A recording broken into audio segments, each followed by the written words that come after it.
channel Ngulik Horor.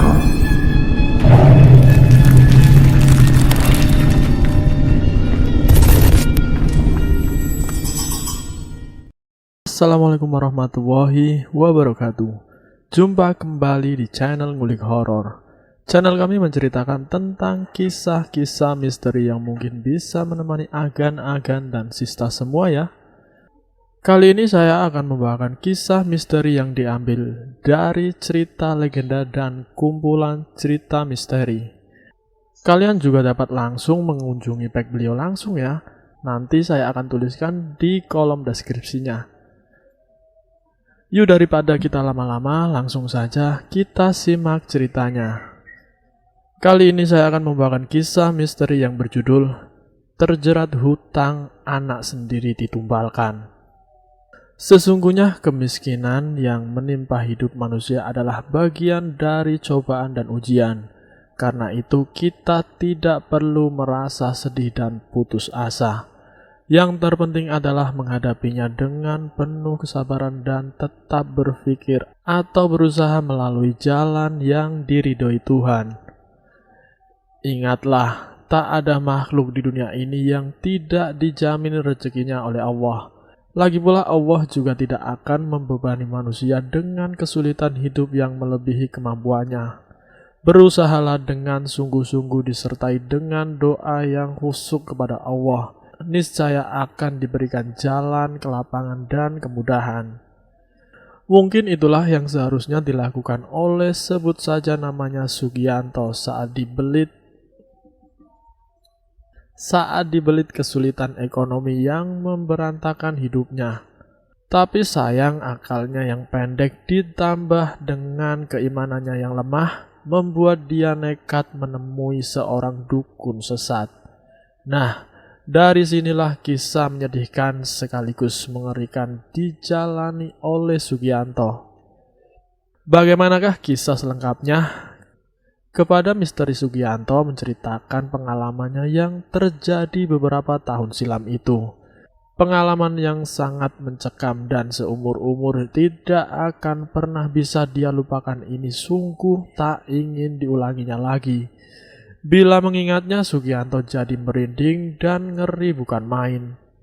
Rasa penyesalan begitu berat menyelimuti hatinya. Ucapan istighfar tak henti-hentinya terucap dari bibirnya yang kering. Ya, masih terbayang dalam ingatannya adegan sadis dan menyeramkan yang terpampang di hadapan matanya itu. Dengan mata kepala sendiri, dia menyaksikan perempuan tua itu memotong-motong tubuh bayi yang masih merah, lalu dengan rakus memakan dagingnya. Dimulai dari kaki, tangan, sampai jantung si bayi yang hanya sebesar buah sawo. Begitu lahapnya dukun tua itu menyantap tiap bagian tubuhnya, sehingga tak ubahnya seperti sedang menikmati daging ayam goreng. Apakah perempuan tua itu seorang kanibal? Sugianto pernah mendengar tentang kasus mutilasi yang terjadi di tengah masyarakat, tapi baru kali ini dia melihatnya secara langsung. Bahkan rasanya ini lebih sadis dan tak berperi kemanusiaan. Bayangkan, daging bayi dijadikan santapan lezat. Sugianto sampai tak kuat melihatnya dan ingin muntah. Tapi dia mencoba untuk menahan diri dan tetap diam. Dia hanya bisa menelan rasa jijik itu. Tiba-tiba sebuah perasaan bersalah dan berdosa menghujami dadanya. Dia sadar apa yang telah diperbuatnya ini telah melanggar hukum negara. Lebih dari itu mengingkari norma agama yang dianutnya. Tapi apa boleh buat, sebuah tuntutan atau lebih tepatnya keterdesakan membuat dia tak punya pilihan lain. Hutangnya yang menumpuk dan telah jatuh tempo harus segera dia lunasi. Bahkan salah seorang rentenir lewat debt collector mengancam akan menghabisi nyawanya bila dia tak segera melunasi hutangnya. Dalam keadaan bingung, kacau, putus asa, dan tertekan, Sugianto kemudian lari kepada seorang dukun sakti yang konon bisa membantu kesulitannya. Sebelumnya dia memperoleh informasi dari salah seorang kenalannya bahwa di tengah hutan Sonoloyo yang terkenal angker dan wingit, tinggal seorang perempuan tua sakti bernama Nyi Saketi. Konon siapa saja yang bertemu dengannya dan meminta bantuannya maka bakal dikabulkan, dengan catatan mau menjalankan segala apa yang diperintahkannya. Setelah menempuh perjalanan yang sangat berat dan melelahkan, akhirnya Sugianto berhasil bertemu Nyai Saketi. Perempuan tua itu tinggal sendirian di sebuah gubuk reot di tengah hutan. Begitu sampai di hadapannya, Sugianto langsung mengutarakan maksud kedatangannya. Nyai Saketi mengangguk-angguk. Dia lalu mengemukakan sebuah syarat kepada Sugianto untuk membawakan bayi merah yang masih hidup atau baru saja mati. Bayi itu nantinya akan dijadikan tumbal untuk memenuhi permintaan Sugianto.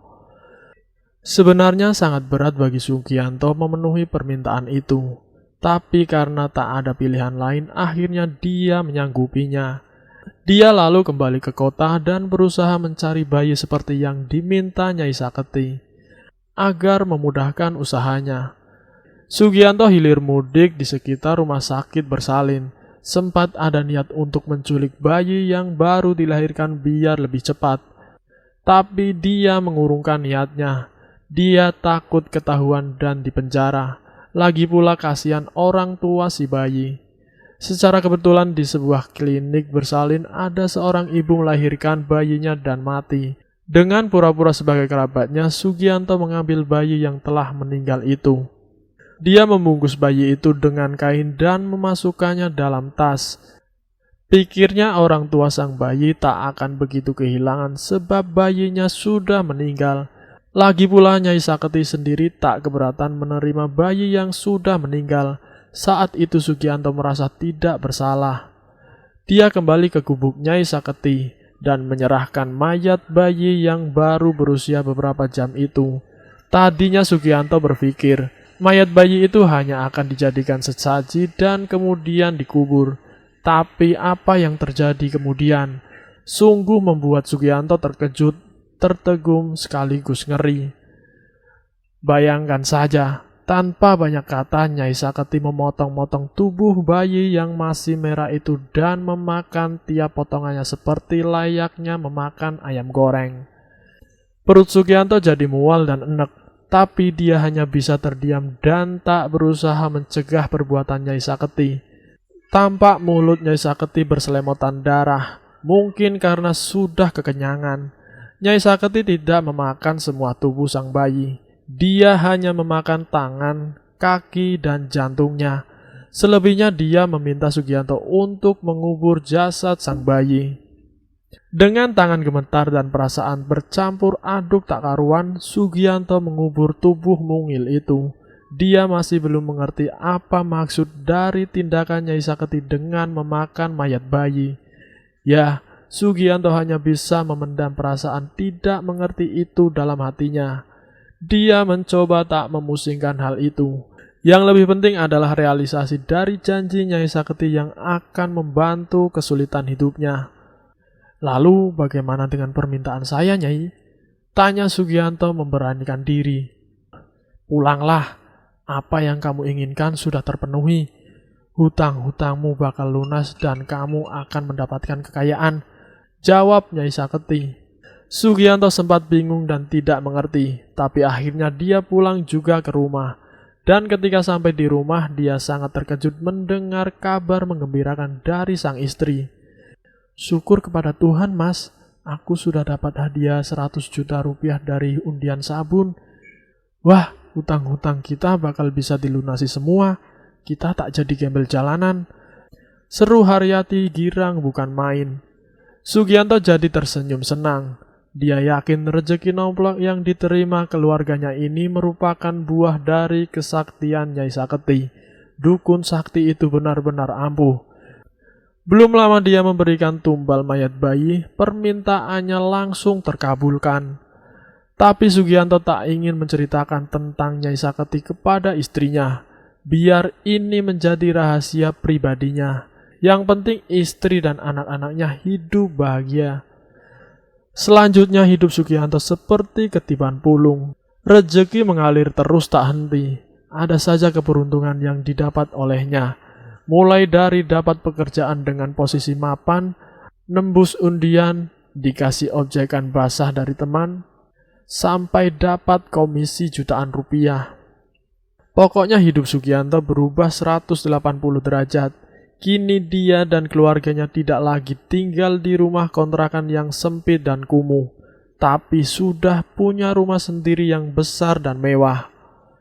Dia bisa membeli perabotan luks, ponsel, mobil, dan barang-barang serba mewah lainnya. Pendeknya kesejahteraan keluarganya terjamin. Kebahagiaan yang dirasakan Sugianto menjadi bertambah ketika istrinya hamil lagi. Berarti dirinya akan memiliki anak yang ketiga. Tak ada perasaan risau dan khawatir kelak anaknya akan hidup sengsara, karena kekayaan bisa untuk menghidupi 7 turunan. Dengan penuh perhatian dan kasih sayang, Sugianto menjaga istri yang sedang hamil, hingga akhirnya tiba masa persalinan. Sugianto menunggui proses kelahiran itu. Namun betapa terkejutnya dan terpukul batinnya saat anak yang ditunggu telah lahir. Wujudnya sungguh sangat memprihatinkan dan mengerikan. Selain tidak memiliki kedua tangan dan kaki, jantung bayi juga mengalami kelainan. Tak terbayangkan betapa syok, sedih, dan terpukul Sugianto mendapati anaknya yang cacat itu.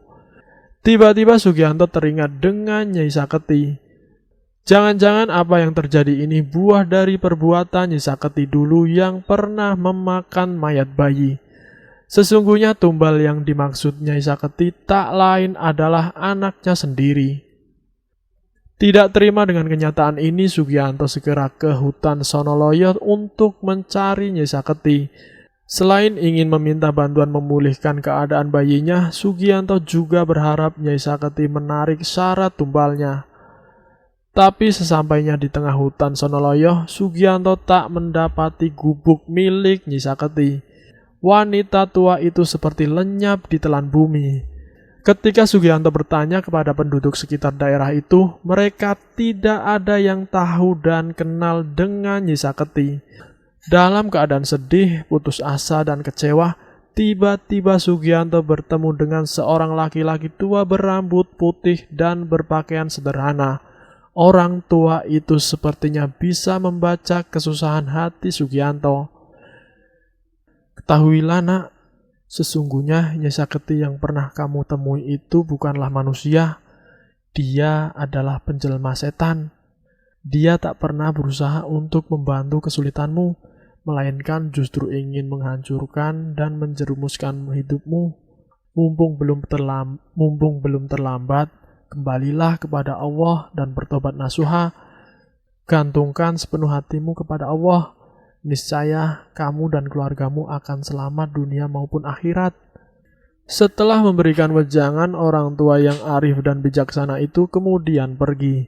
Seperti mendapat kesadaran baru, Sugianto tiba-tiba menangis tergugu. Dia menyadari bahwa semua yang terjadi ini adalah buah dari kesalahannya sendiri. Sugianto segera bersujud dan memohon ampunan kepada Allah. Dia berjanji tidak akan mengulangi perbuatan sesatnya lagi. Dia akan berusaha menghapus dosa-dosanya dengan banyak melakukan amal kebajikan. Meski terasa pedih dan berat, Sugianto berusaha menerima kenyataan pahit ini. Dia akan tetap merawat dan memelihara anaknya yang cacat, karena bagaimanapun anak itu adalah amanah dari Allah. Sugianto lalu mengajak keluarganya untuk lebih menekuni sholat dan ibadah yang disyaratkan agama.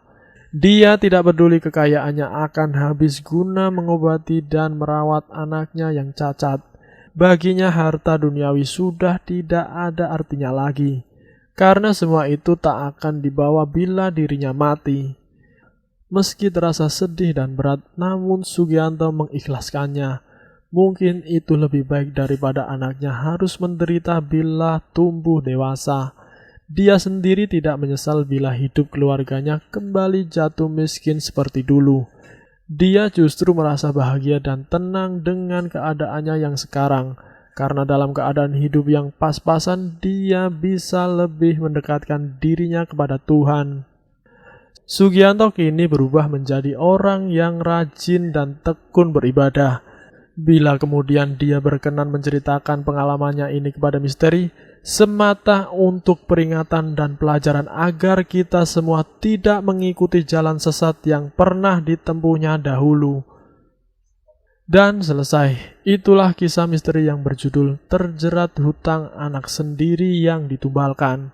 Semoga kisah kali ini bisa menjadi pembelajaran kita semua ya. Ambil sisi positifnya dan buang jauh-jauh sisi negatifnya. Terima kasih sudah mampir di channel kami. Jika kalian tertarik dengan video kami, silahkan tekan tombol like, share, dan komen. Tekan subscribe untuk mengikuti video kami selanjutnya ya. Wassalamualaikum warahmatullahi wabarakatuh.